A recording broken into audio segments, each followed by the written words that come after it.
ಬಳಪ ಹಿಡಿದ ಭಗವಂತ ಇರುತ್ತಾನೆ ನಮ ಸುತ್ತ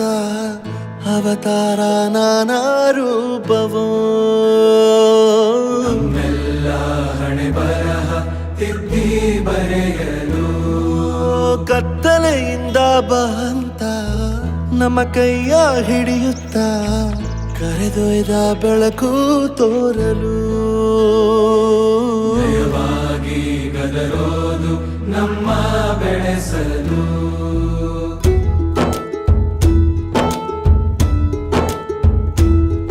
ಭಾಷೆ ಅಮೃತ ಕುಡಿಸೋ ತಾಯಾಗಿ ಭಾಷೆ ಅಮೃತ ಕುಡಿಸೋ ತಾಯಾಗಿ ಭವಿಷ್ಯ ಬರೆವಂತ ತಂದೆ ನೋವಾಗಿ